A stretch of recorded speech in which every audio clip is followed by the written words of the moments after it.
Halo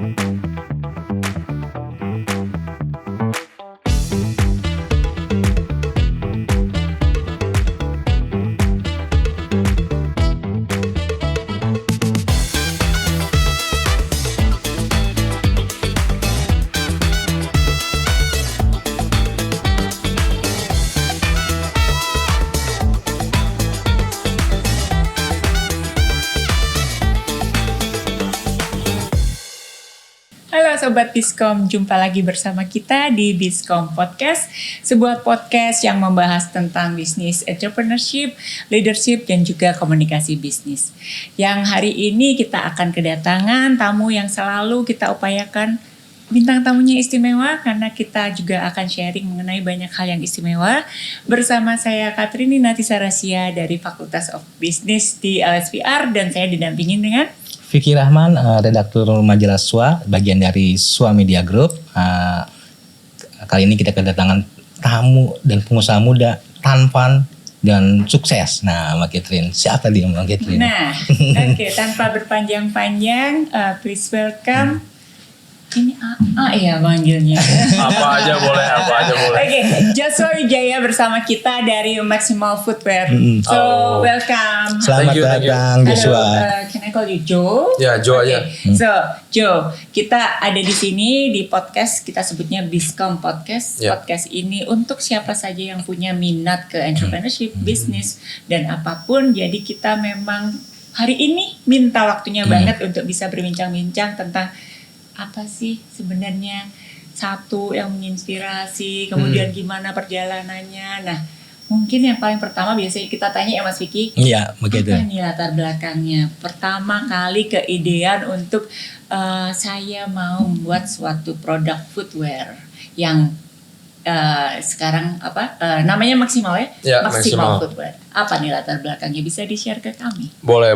Jadi mungkin dulu tuh dari awal tuh saya emang udah suka bisnis ya. Jadi dari pas kuliah pun juga sebenarnya saya nggak terlalu fokus ke kuliahnya, malah saya mencarinya bisnisnya gitu. Jadi saya bisa apa ya pas kuliah gini. Karena kan banyak orang lagi kuliah bisnis kan.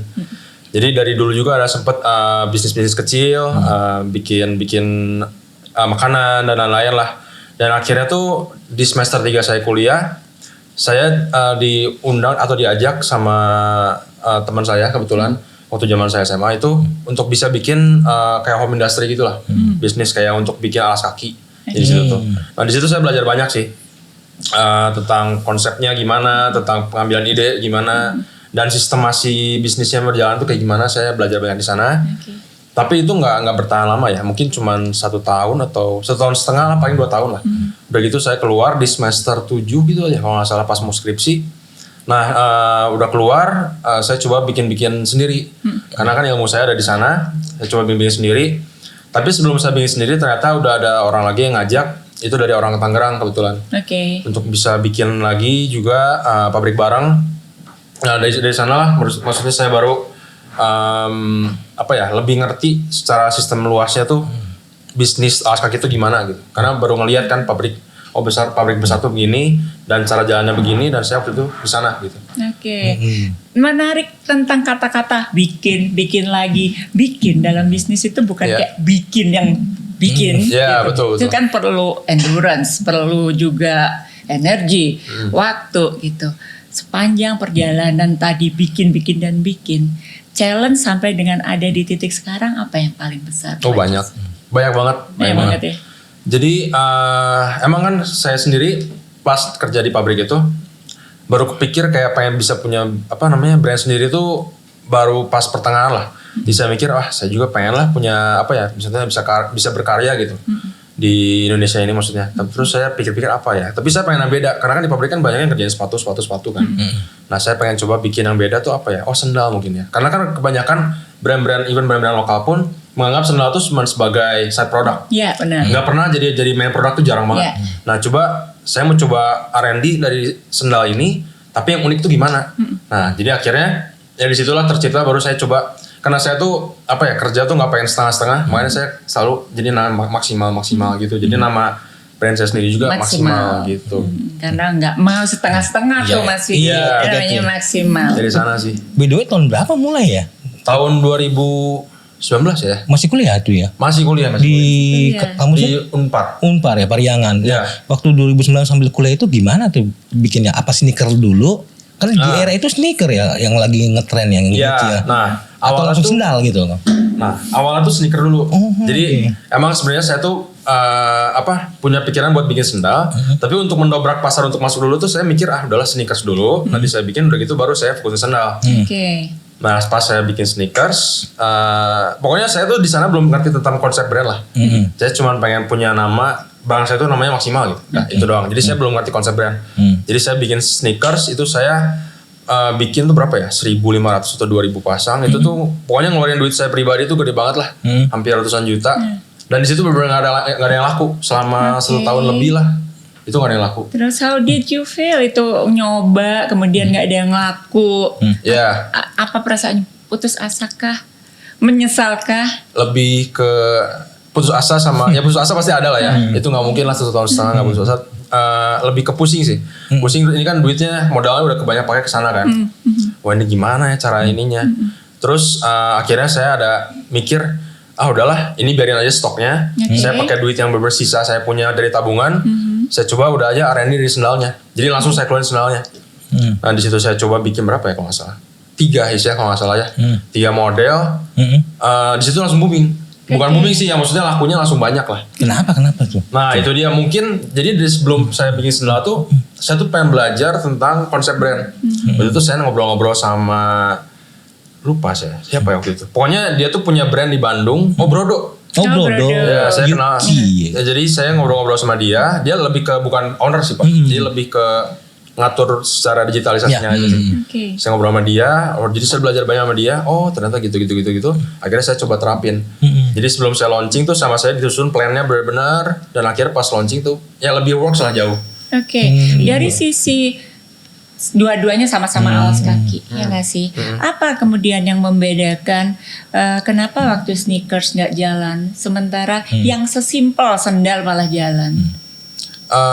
Mungkin karena saya ngerasanya kalau sneakers tuh ya udah mungkin Udah jenuh pasarnya? red ocean juga. Oke. Udah red ocean juga, jadi udah kayak terlalu banyak.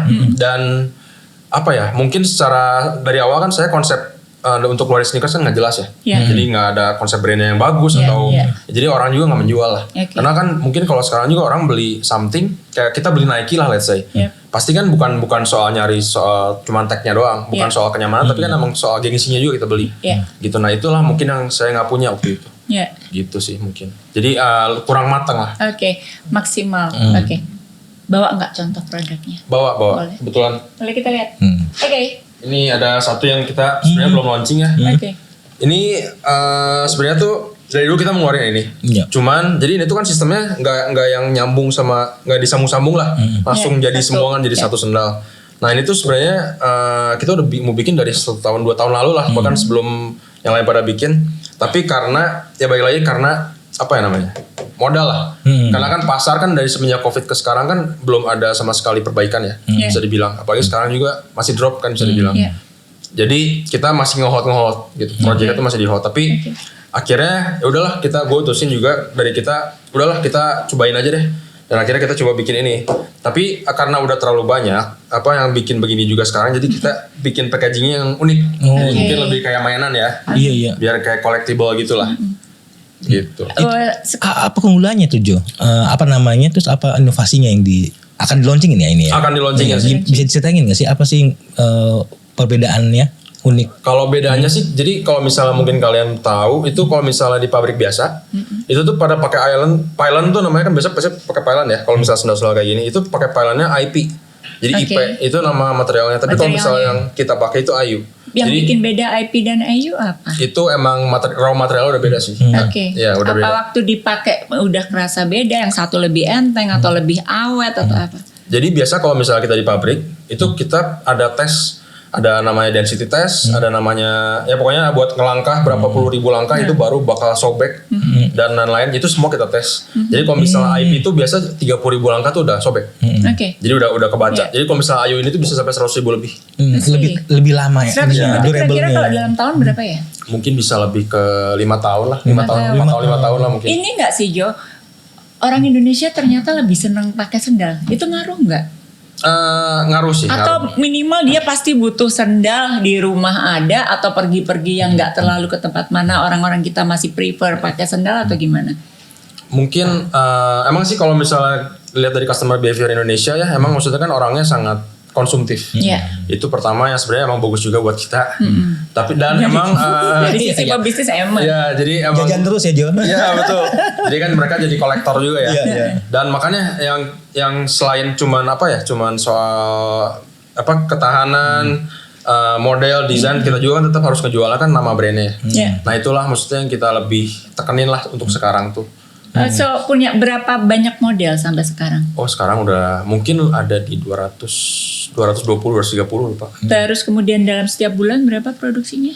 Produksi tuh kira-kira bisa di 20.000 mungkin. 20.000 tiap bulan. Distribusi di seluruh Indonesia atau udah ada keluar? Udah ada di seluruh Indonesia sih. Seluruh Indonesia Kita ya? juga punya store juga di Bali, official store. Oke. Catherine kabarnya udah ekspor loh. Oh iya, makanya kemana aja Iya nih? Jo ya. Gimana tuh ceritanya lo? Ekspor tuh ada ke Singapura, Kamboja, sama Vietnam. Ada juga. Ada beberapa waktu itu sempat kita tuh ada ngeluarin yang versi kripto, mungkin kalau Pak Vicky tahu. Kripto. Jadi kita tuh waktu itu kolaborasi benar sama Binance. Binance mungkin tahu ya. Binance itu tuh jadi kita emang jadi official produknya mereka. Oke. Itu sampai di notice juga sama CZ waktu itu dulu sempat ini jadi CEO. Nah, kita tuh ngeluarin versi kripto. Dan di saat itu tuh kita ngeluarin berapa koin ya? 7 atau 8 koin. Solana, Bitcoin dan lain-lain. Itu tuh sempat hype banget sampai keluar sampai ke pasar US. Iya. Jadi di situ tuh banyak banget market-market US juga yang pengen produk kita. Dari situ sih. Jadi mungkin kalau misalnya soal ngomongin peluang sih bisa dari mana aja ya sebenarnya. Gitu dari mana. Mengenai tadi ya, maksudnya kalau misalnya kita sudah stabil di dalam di pasar dalam negeri gitu kan ya. Kalau mungkin kita tuh diuntungkan kalau kita berbisnis ya Mas Vicky. Orang Indonesia itu memang konsumtif. Di satu sisi banyak orang ngomong ayo dong jangan konsumtif. Tapi di satu sisi untuk bisnis orang yang punya usaha justru yang karena konsumtif ini semuanya bergerak gitu. Nah, tapi untuk challenge ke ekspor itu kan beda ya. Ya, Ya, betul. pertama kali memulai terus kemudian dapat opportunity sampai ke sana itu melalui apa? Apa ikut ajang-ajang diminum aja. Sorry, minum dulu ya. Yes, it's okay. Apa ikut semacam kayak exhibition atau memang sudah punya channel yang langsung yuk ikut aku kita pasarin ke mana Hong Kong gitu. Sorry ditaruh dulu. Iya. Oke, jadi mungkin waktu ekspor tuh pertama kali sebenarnya gebrakan pertamanya sih dari kripto sih. Dari kripto. Jadi dulu tuh sempat kita dari gua sendiri sih main kripto dan networknya itu jadi benar-benar kebuka banyak. Iya. Karena dikenal-kenalin juga sama ini sama itu. Jadi emang gebrakan awalnya sih emang dari kripto. Jadi kita pas di kontak sama orang-orang US, dari situ juga dikenal sama orang-orang yang dari Asia Tenggara, negara-negara lain. Jadi kayak banyak yang ngeliat lah. Karena mungkin kalau dari gua sendiri juga ngerasanya market-market luar tuh lebih bisa apa ya? Bukan gua bilang market lokal nggak bisa menghargai kita ya, cuman lebih bisa nerima. Ya kalau misalnya barang-barang tuh unik atau beda dan baru tuh mereka lebih berani untuk makainya. Kalau orang lokal kan bisa dibilang kayak lebih suka tuh yang monoton. Begitu gitu. Kalau misalnya market luar tuh bisa lebih nerima lah. Karena kan dari Maximal sendiri sebenarnya kalau misalnya dilihat tadi koleksi kolaborasinya itu benar-benar kayak beda lah. Beda banget gitu. Mungkin nanti bisa dikasih cuplikan. Berarti ekspornya pas pandemi ya kayak Catherine ya, Jo ya? Iya. Kalau pandemi ya? tadi mulainya 2019, what happened with your business during the pandemic then? Nah itu termasuk masa berat juga. Oke. Kita tuh di sana tuh kita tuh bareng-bareng sebenarnya bikin gerakan yang namanya apa ya waktu itu namanya pokoknya pokoknya kita bikin gerakan lokal bareng. Jadi kita tuh kayak lokaborasi kalau nggak salah kolaborasi bareng sama brand-brand lokal lain buat bisa naikin engagement dan traffic sih. Jadi di sana kita tiap minggu dan tiap bulan tuh kayak nyari aja pokoknya either itu kita cari traffic bareng dengan cara giveaway, either itu kita cari traffic bareng dengan pokoknya apapun yang meningkatkan engagement dan view-nya aja sih. Iya, tapi dengan ekspektasi yang udah dibikin ya udahlah Pasti, ya bisnis pandemi. Ya, Gitu. tapi tetap harus kita dari tiap itu juga pasti Gerak ada targetnya terus ya. sih. Oke. Pandemi berarti pivot ya dari sneaker ke sendal. Itu momentumnya atau gimana? Dari sebelumnya Pak. Oh, dari sebelumnya. Udah terus pas banget sendal keluar berapa lama ya? 3 bulan 4 bulan tuh langsung pandemi. Gitu. Jadi belum lama banget sih. Oke. Belum lama banget. langsung kolaborasi dengan brand-brand atau dengan apa tadi Binance itu atau gimana? Itu Binance tuh pas lagi COVID sih. Pas lagi COVID. Pas pertama kali kolaborasi tuh kita tuh bareng Juki. Oh, si Juki. Juki itu pertama kali banget kolaborasi dan emang itu tuh dari sayanya masih belajar banget juga. Dan dari Pak Fazanya juga yang punya order Jukinya itu masih baru lah. Mereka mungkin kolaborasi sama fashion gitu ya. Iya. Jadi masih belajar lah itu. Jadi Bagaimana mengomunikasikannya dengan si Juki ini maksimal apa gitu? Kan kadang-kadang kalau produk lokal baru itu ya, ya apa berat gitu. Ya. Ya. Mungkin waktu itu gimana ya bisa komunikasikannya dengan brand pemilik atau pengelola si Juki itu? Ya, waktu itu tuh jadi kita kontak si Juki itu waktu itu kenapa ya bisa juga lupa soalnya. Apa lagi ngopi bareng? itu enggak sih, cuma mungkin waktu itu ada yang kenalin kalau nggak salah. Kenapa nggak kolaborasi sama Komika? Oh, kayak menarik ya gitu. Komik apa ya? Komik lokal mungkin ya, maksudnya kan. Jadi nggak mungkin komik luar karena kan kita pengen kolaborasi. Oh, mungkin si Juki aja. Nah, tapi di situ kan, jadi dari saya tuh belum bisa ngebaca market Maxima tuh sebenarnya interestnya kemana kak? Interestnya kemana, segmennya kemana itu tuh belum terlalu kebaca. Dan jadi waktu kita launching si Juki, emang secara kita kan bikin acara ya sebenarnya. Dan acaranya emang hit, bisa dibilang bagus karena influencer juga banyak datang dan lain-lain, banyak media juga. Tapi secara sales produknya itu kita kurang. Gitu. Jadi kita dari kolaborasi juga kita belajar lah. Gitu. Jadi kira-kira si Maxima tuh kayak cocoknya begini segmennya gitu-gitu. Sambil ngeraba pasar, kolaborasi dan sebagainya ya. Akhirnya ketemu gitu ya. Sama networking kayaknya kak ya. Iya, dari tadi kayaknya merasa nggak sih bahwa ternyata your strength actually kemampuan untuk networking. Benar nggak sih bahwa dalam berbisnis ini menjadi suatu hal yang krusial untuk dimiliki oleh semua entrepreneur gitu? Ya, sebenarnya penting sih bisa dibilang karena banyak banget kayak gue juga project-project yang mungkin nggak akan mungkin bisa terjadi tanpa adanya networking lah. Banyak banget sih itu kebantu banget gitu. Oke, pertanyaannya, so networking adalah butuh apa ya niat, kemauan untuk ketemu orang, untuk ngobrol lah ya. Apa yang terjadi kalau entrepreneur itu introvert? Atau nggak tahu atau awkward atau dia nggak terlalu suka bersosialisasi. Mungkin banget nggak sih Mas Vicky? Bisa ya jadi. Bisa jadi kan pembawaan orang. Nah kalau misalnya ada yang dalam kondisi itu punya nggak sih cara pandang lain? Oh minimal kalau misalnya nggak selalu suka lakukan aja ini gitu. Ya banyak sih sebenarnya dari yang saya kenal juga banyak banget brand lokal tuh yang kayak ownernya tuh idealis. Biasanya kalau idealis kan bener-bener introvert ya. Iya. Jadi agak-agak ribet lah gitu. Agak ketemu orang juga baper gitu. Nah itu kan agak-agak pusing ya. Nah in second hand mungkin harus ada orang kedua sih untuk bisa cari network. Iya. Karena dia nggak mungkin sih kalau misalnya dari pelajaran saya juga yang saya ambil tuh nggak mungkin bisa berdiri sendiri lah. Networking itu benar-benar penting banget. Jadi kalau misalnya nggak mungkin sekarang ada brand gede itu gede tanpa networking itu nggak mungkin sih. Ya, jadi tadi kalau misalnya kitanya ternyata tidak sekuat itu skill kita dalam berkomunikasi, minimal kita punya second person. Ya betul, itu sih. Yang entah itu tim marketingnya, ya nggak sih, atau siapapun yang bisa menjadi mediator. Iya betul. Nah, berarti sekarang itu sudah tahun kelima. Tahun kelima. Tahun kelima, ya. Happy nggak dengan pencapaian sampai di titik sekarang? Atau merasa masih banyak yang kurang? Atau ngerasa masih banyak mimpi lain yang masih mau dikejar? Kalau dibilang happy sih happy ya. Happy. Karena dari gua personal aja nggak pernah nyangka kalau Maxima tuh dari yang cuma brand sendal doang dan gua tuh nggak ada networking sama sekali untuk bisa kripto kemana nggak ada. Dan dari sana tuh gue bisa kayak dapat banyak network, bisa banyak kenalan dan bisa punya project yang besar gitu. Dan itu tuh ya puas-puas sih. Cuman ya bisa dibilang kalau misalnya masih banyak mimpi, masih banyak banget. Masih banyak belum tercapai. Boleh di-share nggak apa? Apakah mau fokus di footwear atau mungkin ternyata saya sudah mulai juga di F&B. Atau tas atau apa gitu. Secara orang Bandung, tempatnya orang-orang kreatif gitu kan ya. Mungkin kalau misalnya dari sisi fashion sih, gue pengen lebih, mungkin Maxima tuh pengen bisa lebih di expandnya di bagian produknya kali ya. Mungkin lebih ke apparel juga, lebih ke tas juga. Jadi kita emang pengennya lebih ke secara menyeluruh lah. Sebenarnya waktu itu sempat di tahun 2020 kita bikin, cuman belum difokusin aja. Namanya Maximal Equipment. Itu tuh sempat bikin, cuman belum fokus. Tapi di sisi lain, kalau misalnya dari gue pribadi sih, setelah ngelihat pasar ya, berapa tahun ini setelah COVID belum ada perbaikan secara dari sisi fashion. Itu gue pengen banget sih punya bisnis F&B. Ya maksudnya soon lah.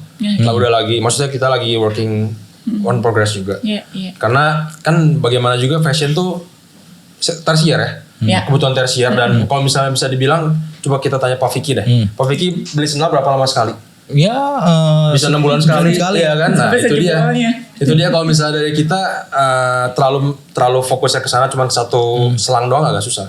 Jadi dari guanya juga pengen bisa lebih expand di bagian F&B sih. Mungkin kan lebih kebutuhan primer kan kalau F&B. Iya, iya. diversifikasi usaha Iya, tapi tapi- atas nama maksimal umbrellanya atau Beda lagi. Beda lagi. Beda lagi. Oh, Beda lagi. Tapi itu tadi ya, sebenarnya kan kompetisi di bisnis footwear khususnya sandal itu lumayan udah padat nggak sih kalau Indonesia? Atau sebenarnya masih punya ceruk-ceruk yang masih bisa disasar? Sebenarnya kalau misalnya masalah padat ini setelah gue belajar ya Kak. Jadi waktu gue sempat lihat sneakers udah Red Ocean tuh, itu sebenarnya perspektif gue. Yang dimana gue belum ngerti masalah campaign atau big branding gimana, itu tuh gue belum ngerti. Tapi setelah gue ngeliat ke sekarang tuh, sebenarnya masih ada aja celah yang bisa diambil sebenarnya. Oke. Mau gimana pun juga, cuman yaitu gimana kreativitas kita bisa masuk atau enggaknya. Karena contoh deh, brand Kompas bisa dibilang. Yeah. Brand Kompas kan itu bener-bener secara konsep kan dia bener-bener tiap kali bikin campaign dimatengin bener-bener mateng dan akhirnya kan laku banget. sold out Ya. bener. Gimmicknya banyak banget kan. Dia sampai waktu pertama kali launching mungkin Bapak dan Kakak tahu yang dia bayar orang untuk orang antri Yeah. dan masukin ke media itu kan bener-bener brilian banget kan. Ya itulah gimana kreativitas kita untuk bisa marketingnya, idenya gitu-gitu. Kalau dari sisi geografinya, siapa sebenarnya pasar paling besar? Apakah masih di seputar Jawa aja? Atau sebenarnya yang lain-lain udah mulai berkembang? Sebenarnya kalau misalnya dari market sih Jawa nggak bisa dibilang besar sih. Kalau buat Oh, gitu maksimal ya? ya. Oke. Kita lebih banyaknya tuh di Bali. Di Bali kita secara demand sering lebih banyak naik daripada di Jawa lah. Gitu Ya ya? Bali, Makassar. Jadi emang udah di luar Jawa lah. Itu ada distributornya atau pakai online itu? Yang di Bali sama Makassar bisa. Distributor ada. Oh, ada ya? distributor. Kita kalau misalnya ke yang lain-lain ada juga reseller-reseller yang udah kita pegang gitu. Oh, oke Gitu-gitu oke. sendiri sih. Ada Jadi yang- mengkreasikan rantai pasok ke situ ya, dari Ya, situ ya. Dan itu meningkat ya. meningkat ya. Membelinya kebanyakan cowok apa cewek sih kalau maksimal sendal? Dua-duanya. Dua-duanya. Oh, dua-duanya imbang ya? Karena mungkin kalau misalnya cewek tuh buat biasanya ngasih kado. Ngasih kado. Jadi karena kita kan sekarang juga kalau dulu tuh maksimal tuh berfokusnya tuh karena gue idealis ya dulu. Itu lebih fokusnya tuh ke menengah ke atas Oke. pasarnya. Oh iya iya. Jadi kita agak sulit untuk bisa yang menengah ke bawah tuh lebih bisa nerima kita. Tapi sekarang semenjak Covid tuh emang gue udah lebih ada menengah ke bawahnya lah. Boleh tahu nggak range-nya mulai berapa sampai berapa? Kalau sekarang tuh dari harga 99.000 juga ada sampai 600.000 ada. Oke. Apa yang bikin 600.000? Dari segi material, Oke. mungkin packagingnya, dan mungkin lebih kayak kalau misalnya yang 600.000 itu biasanya sama kolaborasi kan. Gitu. Jadi pasti kan harus ada fee kolaborator Iya, dan iya, lain-lain iya, gitunya iya. sih. Kabarnya udah beberapa brand berkolaborasi dengan Maximal Footwear nih. Orang tua terus Suzuki, Orang tua, Suzuki, Binance ya, 3 ya. Apalagi Jo? banyak sih sebenarnya. Never to Lavis. Oh, Never to Lavis. Never to Lavis mungkin tahu ya? Tahu ya. Never to Lavis, terus apa lagi? Banyak banget. Aduh gak kepikir. Apa lagi ya Is? Banyak banget sebenarnya. Banyak Banyak ya. banget ya. Banyak banget. Terus kalau cewek yang beli sendalnya Maximal itu kenapa? Karena yang pendirinya tampan jadi gue beli nih. Oh, atau gimana nih? Enggak. Mungkin karena kita biasanya kan kalau misalnya kita kan baca data ya. Jadi kalau misalnya kita bisa sebulan sekali, terutama tim dari digital juga meeting, itu biasa kita baca data dari Google Analytics. Biasanya kan yang beli tuh banyaknya cewek dan biasanya tuh kedua tuh pemain bola. Oke. Jadi kita tuh kalau misalnya bikin ads juga disesuaikan si kontennya tuh sama si Google Analytics itu. Oke. Jadi misalnya cewek nih, berarti kita bikin konten tentang kado. Jadi maksimal tuh bisa buat kasih kado loh. Kalau mau itu lebaran, mau itu Natal, mau itu kapan. Punya tim sendiri atau kalau gini dibantu agensi? Tim sendiri sih. Kalau sekarang, sendiri? kalau dulu sebelum ini, Boleh tahu nggak timnya ada berapa? cuman kalau misalnya tim ini nggak banyak sih, cuman Inti ya, tim inti. tim inti cuman 7-an. 7 itu pegang apa aja? Lebih ke marketingnya sih, marketing dan digitalisasinya lebih ke sana. Oke ya, 7 orang. sisanya lebih ke Ke factory. finance dan operasional. Oke, yang dan lain-lain. sisanya di pabrik. Di pabrik. Pabrik sendiri di mana tadi lokasi? Di Tangerang, di Cikupa. Oh, ada satu, hanya satu pabrik ya. Hanya satu aja. Nah, kalau sekarang penjualan tren nih, offline masih dibutuhin nggak sama Maximal? Toko offline. Toko offline sangat membantu sih. Sangat Sebenarnya membantu. sangat membantu. Banyak tempat sekarang sampai sekarang yang masih offline? Banyak sih, banyak banget. Baik banget. Atau titip di Dep Store atau gimana? Kita ada yang consignment juga titip di App Store, tapi kita sebenarnya lebih prefer yang reseller dan distributor sih. Jadi mereka kan biasanya langsung beli putus. Oke. Dan emang sekarang lebih baiknya yang reseller dari sana sih. Oke. Yang beli putus gitu. Dan itu emang lebih bagus lah. Lebih bagus. Kalau online? Online juga masih bagus, cuman sebenarnya dari tahun ini mungkin ya. Tahun ini kerasa banget sih. Mungkin online tuh sangat-sangat nurun ya. Tahun ini tuh 2024 ya. 2024 ya. 2024. Sangat-sangat kerasa mungkin dari Di kalangan pebisnis itu merasa apa yang terjadi dengan 2024? Kan Nah. pasti kan ada obrolan nih sesama Iya. pebisnis sepi banget nih 2024 Iya. di awal tahun nggak naik-naik. Kira-kira kalau kasak kusuknya tuh apa sih yang bikin orang kita yang pendapatannya menurun atau orang kita sebenarnya pendapatannya tetap tapi udah nggak mau too much spending atau gimana ya? sebenarnya kalau yang dilihat dari behaviornya sih karena udah banyak yang lari tuh kepengen uang cepet Kak. Judi online. Itu kan banyak banget ya.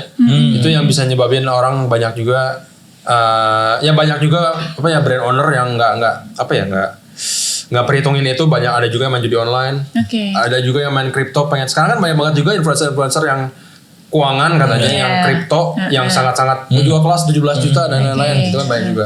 Dan itu kan kalau misalnya akhirnya mereka ikut terus ya jatuh Fail. namanya kripto kan Iya. itu kan nggak mudah Iya, ya. iya. Jadi kalau misalnya gue lihat sih banyak banget yang pengen uang cepet sih sekarang. Gitu ya. Jadi secara trennya turun banget. Jadi jajannya terbatas ya karena pada nyangkut semua ya. Iya, mungkin Iya. ada kesana juga Kurang sih. lebih gitu ya. Iya cuman kalau mendengar apa ya masukan-masukan dari teman-teman yang berbisnis emang tahun-tahun ini lumayan turun gitu. Banyak banget Tapi pabrik nggak tahu ya turun. kalau F&B apakah mereka juga merasakan hal yang sama? Sama sih kebetulan saya udah punya istri. Oke. Istri saya tuh dia F&B di Bandung lumayan besar juga. Dia turun berapa ya? 60%-an lah. Iya. Kerasa banget sih sama mereka juga. Gitu. Jadi after COVID itu belum ada tren naik, bener nggak sih? Melandai aja gitu, Iya. naik sih tapi melandai aja. Mungkin yang di 2024 agak sedikit Ya menurun. agak-agak steep turun. Iya. Gitu. Challenge banget ya jadi entrepreneur. Challenge. Berarti Oh, harus ya. kudu inovasi produk ya sama Ya. pemasaran dan sebagainya. Ada nggak yang selain tadi ya gitu ya? Ada sih. Ada. Ada. Rencana kan kita mau ada launching collab sama Durex juga. Oke. Ya ada beberapa brand lah. Dengar mereknya aku udah klik-duk loh. lanjut lanjut. Iya. Kan Tapi menarik nih, 18 menarik tahun. nih. Coba Iya. lanjut. Jadi ada juga yang kolaborasi. Sebenarnya kolaborasi terbesar kita tuh nanti sama Swallow. Oh, Swallow. Ya itu lagi Sendal. legend banget kan. Swallow sendiri kan sudah besar ya, kemudian maksimal. Bocoran dong, mau ngapain nih si Waduh. Swallow dengan maksimal atau masih rahasia banget punten?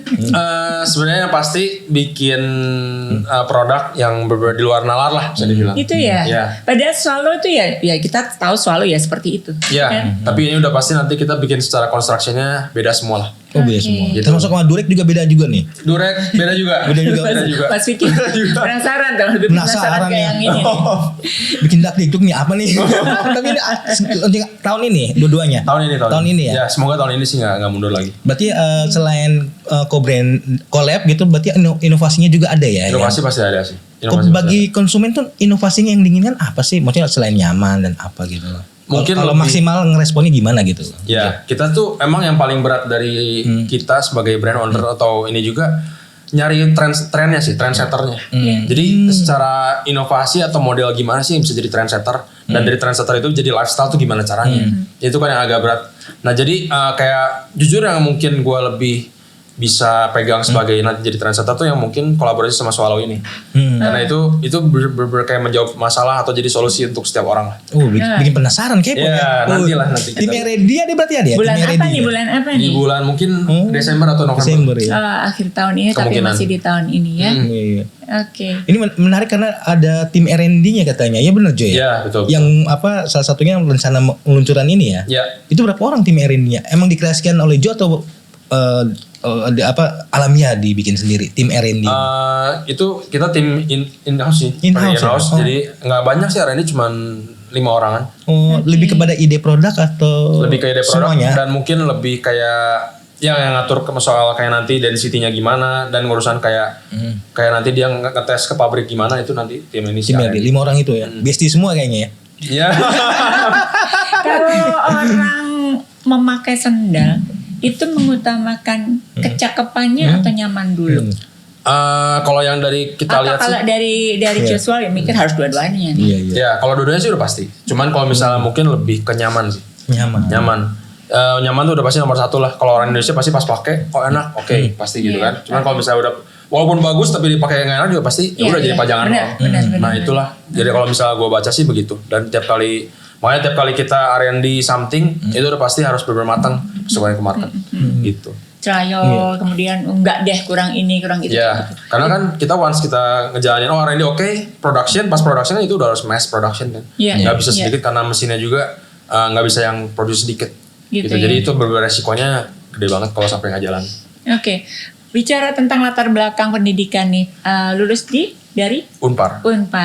di Manajemen. Tapi kemudian nyemplung duluan itu udah lebih awal daripada itu. Ya. Ya, berarti memang passion yang membawa ini semua ya, benar-benar Ya, bisa dibilang. jadi entrepreneur gitu. Terus kemudian semakin kesini, apakah Joshua juga akan melihat bahwa makin banyak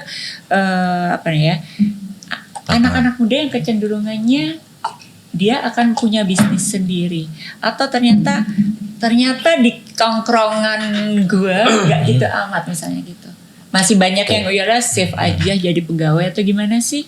Masa depan entrepreneur Indonesia tuh seperti entrepreneurship di Indonesia tuh seperti apa? Minimal di Bandung atau tempat tongkrongan. Ya. Gimana? Kalau yang dari gue lihat sih, mungkin sekarang tuh udah lebih banyak fokusnya tuh ke entrepreneur sih. Oke. Jadi Gen Z ya, Ya. Gen Z itu udah lebih banyak bisa cari uang dari sebenarnya yang kadang dari gua aja nggak kepikir gitu. Tapi mereka bisa cari celah di sana dan akhirnya bisa jadi bisnis sendiri. Oke. Itu mereka sebenarnya sekarang lebih kreatif sih. Cuman mungkin kalau misalnya secara daya juangnya aja itu lebih ya generasi strawberry lah gitu. Kalau Iya, misalnya secara daya iya. juangnya. Haha. Cuman kalau misalnya buat kayak kekreativitasan itu bagus Gen Z. Iya. Bisa Ya, jadi celah. Ada tren entrepreneur berarti di Gen Z ya, Ada, cuman kemarin tuh juga keluar tuh di Reels kayak joke-joknya kayak kalau anak Gen Z jadi entrepreneur gitu Iya, ya. iya, iya. Kalau jual dong, udah banyak yang order, nggak saya capek. Iya, itu dia. Banget. Makanya.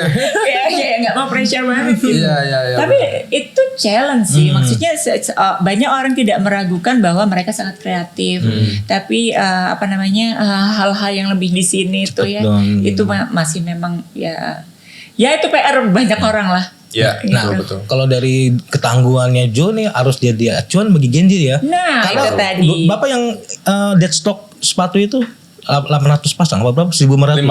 1.500 1.500 pasang, 2.000 lupa. Ratusan juta katanya tadi ya. Iya. Itu Kalau hilang kayak ya. gitu boleh tahu nggak sih konsul ngobrol sama ortu nggak? Jujur nggak? Enggak. Jadi Oke. mungkin lebih banyak action atau nggak keputusan bisnis itu yang diambil sendiri sih. Oke. Jadi terutama juga kayak investasi di kripto gitu-gitu, ortu udah nggak mungkin kayak lampu hijau, nggak mungkin. Oh nggak kasih. Nggak mungkin kasih. Jadi Jadi- dia udah diam-diam aja. Ya, jadi kebanyakan tuh diam-diam gitu. Jadi mungkin pasti pertanyaannya mungkin lebih ke stoknya bagaimana nih sekarang. Iya. Itu sekarang akhirnya si brandnya kita cabut, label Ya, brandnya dan jadi akhirnya kita kosong jual gitu ke ya. distributor aja. Oke. Sebagai di kosong. brand yang lain gitu Ya, kan di ya. brand yang lain begitu sih. Udah ludes baik terjual ya. Harusnya udah sih. Ikut kepikiran ya Mas, tadi mau beli ya? Kasihan aku dak dikduk ya. Ini Jo. Nanti diobok-obok gitu ya Jo. Sering juga nggak sih jadi tamu-tamu untuk jadi pembicara seperti ini, ngasih insight atau Iya. sharing ke calon-calon entrepreneur? Ada sih beberapa banyak ke universitas-universitas juga ada banyak. Waktu itu sempat juga dipanggil sama apa ya Tom apa sih Tom Life apa ya namanya? Ya pokoknya dia bawahnya Deddy Kobusier podcast lah. Jadi sempat juga dipanggil ke sana. Gitu.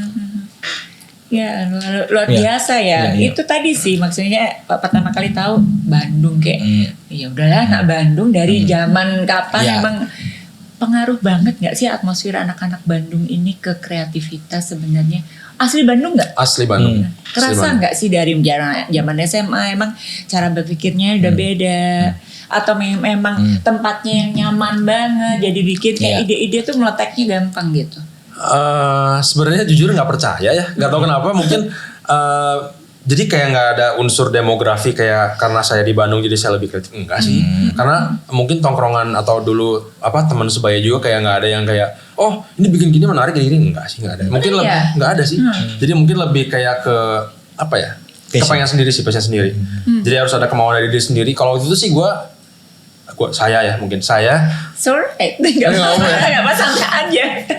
Gue tuh sebenarnya kan pacaran tuh dulu lama kayak. Dulu tuh pacaran 10 tahun sama yang sekarang akhirnya nikah tuh. Dan itu tuh jujur pertama kali kepikir untuk cari uang tuh karena zaman SMA. Waktu itu tuh mentraktir dia pas lagi ulang tahun, itu duit di rekening bank itu cuma 160.000, ingat banget. Itu nggak ada uang. Nggak bisa diambil kan? Nggak bisa diambil. Itu udah bingung. 10.000 juga nggak bisa. Itu udah bingung banget. Wah ini gimana nih? Dan akhirnya ya udah di situ ngerasa, wah ini udahlah, gue harus kerja lah. Gitu. Jadi dari situ udah gak nyaman sama diri sendiri lah. Sempet nyoba-nyoba kerja kantoran nggak sih, korporat gitu? Atau nggak dari awal nggak ada? Nah waktu itu sempat sebenarnya mau, cuman karena mungkin kalau bisa ditarik waktu ulur lagi, pengen sih. Malah pengen kayak keluar negeri nyobain ke Aussie, pengen kemana, pengen banget sih nyari pengalaman. Cuman waktu itu mungkin kesempatannya nggak di situ.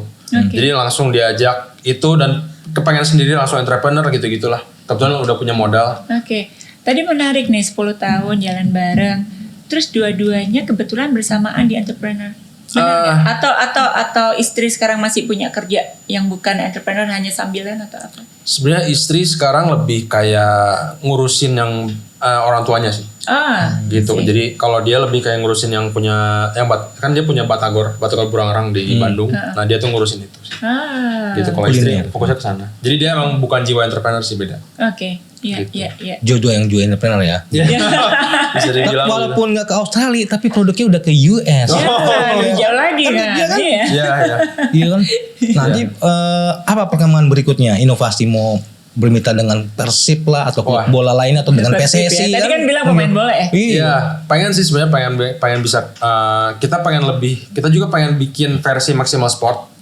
Jadi maksimal emang ke arah sport gitu, jadi ke arah bola, ke arah basket. Pengen sih kita pelan-pelan ini lagi mau collab sama Dewa United kalau nggak salah. Oh, Dewa United ya. Ya, Dewa United terus Rans tapi basketnya.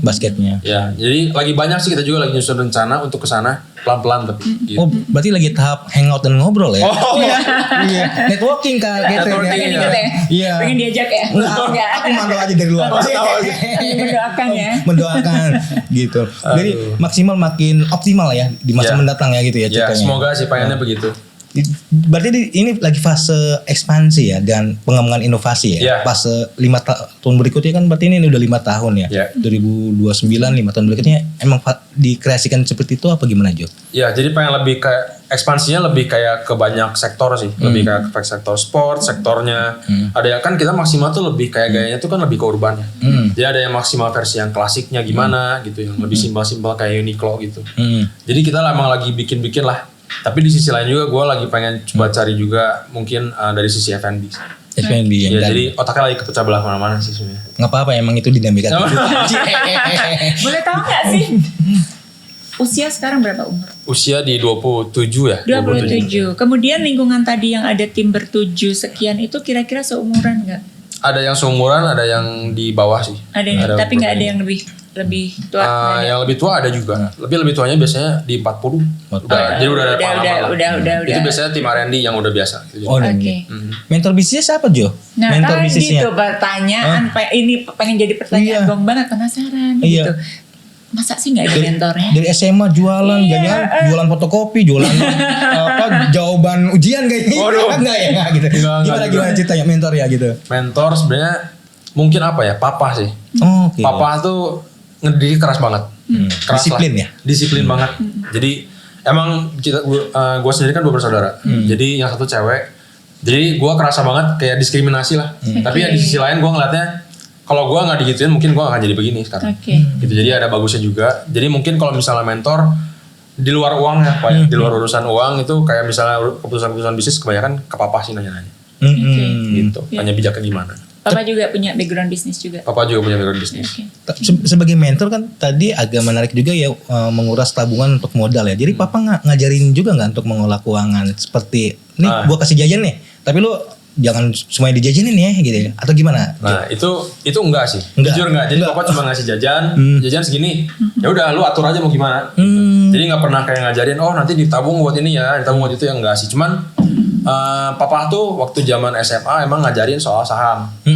Jadi dia ngomonginnya coba aja masukin saham tapi nggak ngomong berlanjut gitu. Cuma masukin saham tuh duit. Akhirnya dari saya sendiri juga masukin saham dari SMA. ke ya waktu itu masih BCA ya. Dan akhirnya kumpul ya akhirnya jadi modal gitu. Oh, jadi salah satu modalnya dari cuan saham BBCA. Dari cuan saham BCA betul. Oh, ya. Saham. Oh, Pak Yaya pasti senyum nih. Investor retail gue ternyata gini ya. Gitu. Iya. Gimana ceritanya gitu? Tahun berapa gitu? Untuk ini bagian dari cerita Ini mendapatkan gini sih, modal soalnya gitu gini, ya, Pak Catherine ya. Ternyata banyak banget riset yang bilang bahwa orang Indonesia, terutama kita jangankan yang muda gitu, kita itu lumayan minim untuk pengetahuan literasi keuangan, benar nggak sih? Iya. Walaupun sekarang udah banyak banget gampang nyari informasi, merasa nggak sih bahwa sebenarnya sedikit banyak pengetahuan tentang atau literasi keuangan ini perlu sebagai basic skill yang dipunyai atau gimana? Perlu sih sebenarnya. Jadi emang setiap orang kalau kata gue sih memang perlu, terutama pendidikan tentang manajemen keuangan. Itu perlu banget, manajemen keuangan, manajemen resiko itu perlu banget. Yeah. Tapi di sisi lain mungkin kalau misalnya emang nggak suka ya nggak perlu mendalam. Okay. Mungkin bisa punya partner atau orang kedua yang bisa ngurusin itu. Tapi dari sisi kita juga sebagai nanti mau jadi owner atau entrepreneur harus bisa ngerti secara garis besar gimana. Oh ini tuh gini gitu gimana. Jadi nggak ya kasar apa ya, nggak dibodoh lah. Iya, nggak cuma lu percaya aja ada orang yang ngelola, seringkali terus akhirnya miss-nya di situ karena terlalu percaya. Iya.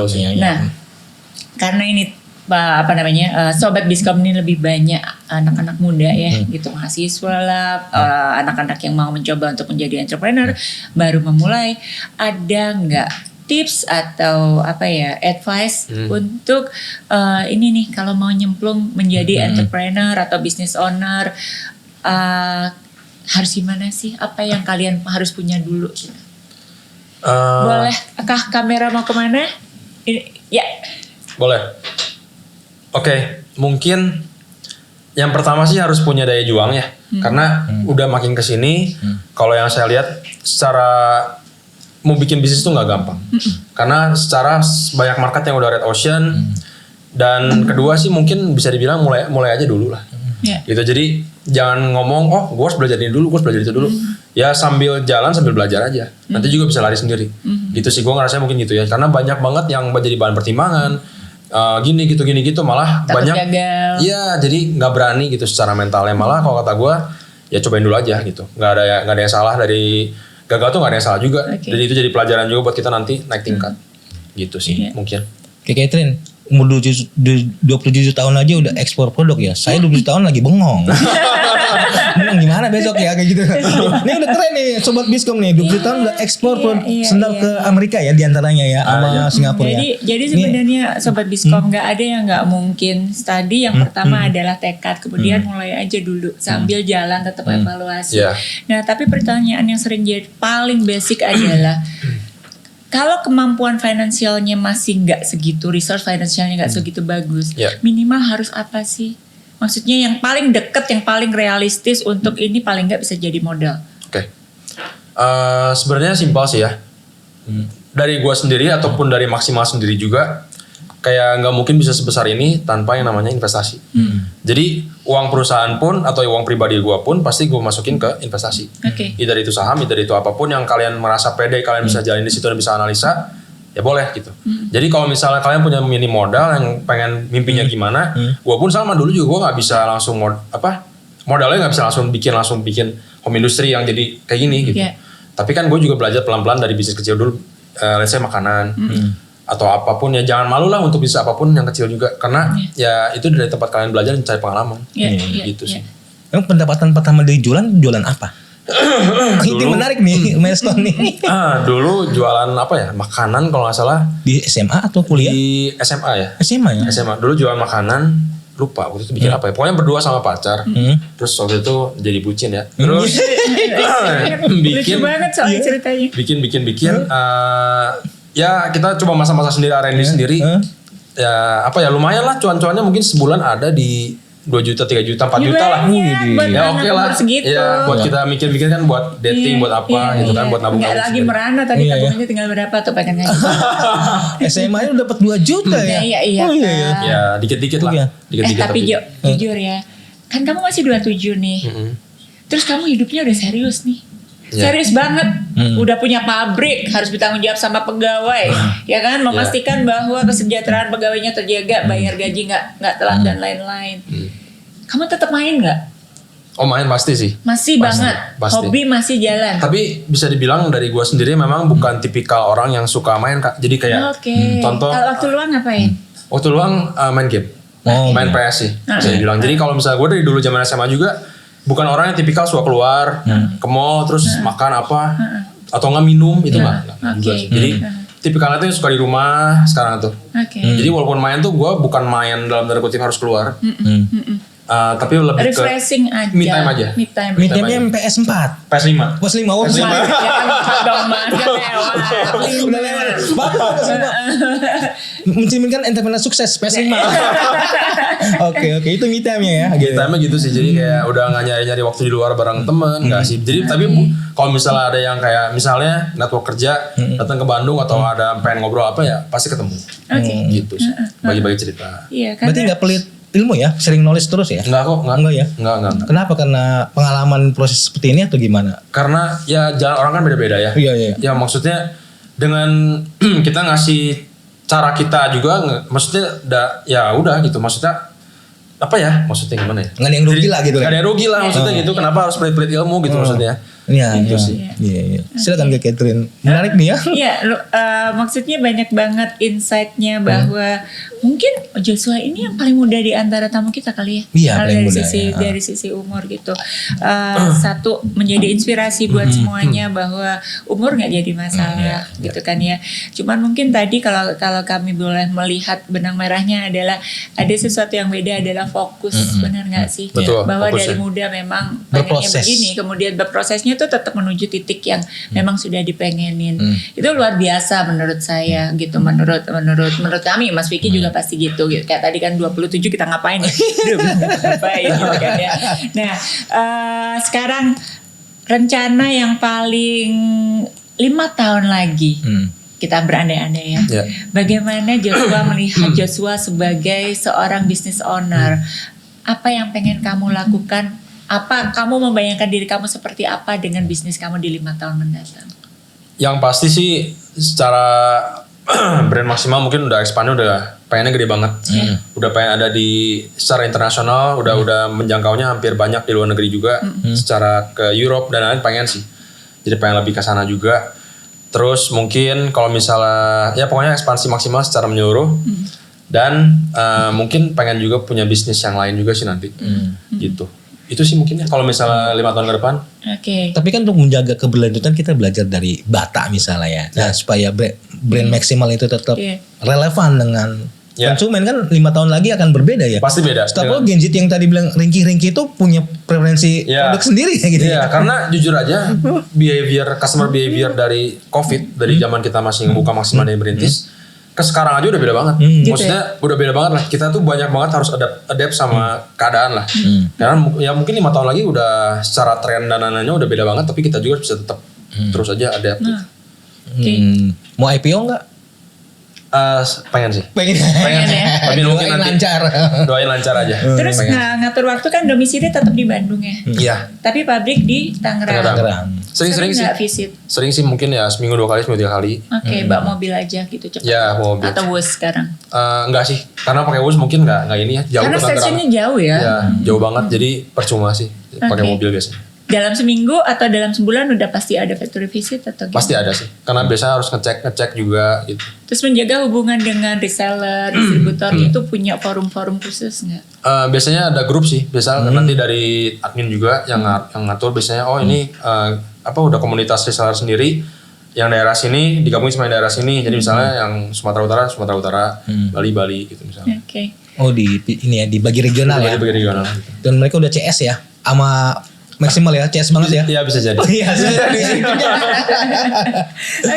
Oke, Sobat Biskom, demikian percakapan kita dengan Joshua Wijaya yang luar biasa inspiratif.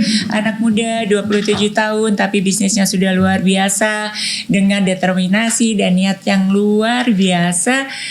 Thank you Thank you so much untuk you, Kak. waktunya. Sama-sama Terima Joshua, makasih Semoga banyak. sukses Maximal Footwear nggak hanya di pasar Indonesia tetapi makin mendunia. Amin, amin. Oke, Sobat Biskom, so see you next time. Dadah. Bye. Bye.